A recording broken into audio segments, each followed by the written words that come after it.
এখানে একটা প্লেয়ার সামনে এসে তাকে আমি হেডশট দিয়ে নক করে দিই।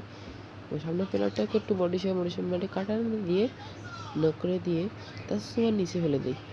উপর থেকে একটা প্লেয়ার রাশ দেয়, তাকে আমি এখানে নক করে দেই এবং আমি সামনে গিয়ে আর একটা প্লেয়ারকে খুঁজতেছি, কারণ এই প্লেয়ারটাকে মারলে আমার ফেস হয়ে যাবে।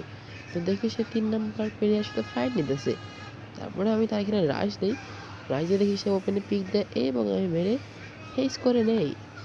তারপরে শুরু হয় সেকেন্ড রাউন্ড আরেকটা প্লেয়ার এখানে পিক দেয়, অস্থির লেভেল হিসেবে মেরে শেষ করে দেই এবং তাকে আমি কনফার্ম দেওয়ার জন্য আগে যাই, কনফার্মও দিয়ে দিই। কিন্তু তার প্লেয়ার স্বার্থপর দেখে আমি মারে নাই, ভাবা ভুল হয়েছে আমার।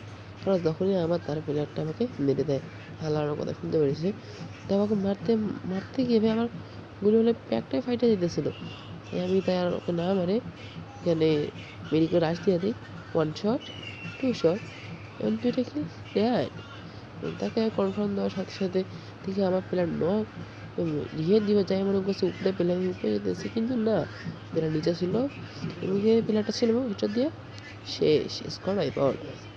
এবং লাস্ট রাউন্ডে পেলাম একটা প্লেয়ারকে 1 শট 2 শট দিয়ে নক রাশ দিয়ে আমি তাকে কনফার্ম করে দেই। কনফার্ম করে দিয়ে আবার নিজের অংশ আমাকে ড্যামেজ দিয়ে দেয়।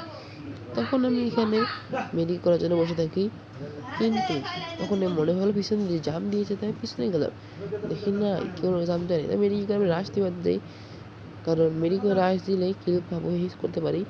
তাই আমি রাশ করতে দিয়েছি, যাই দেখি স্কোয়াড আইপড। আল্লাহ হাফেজ।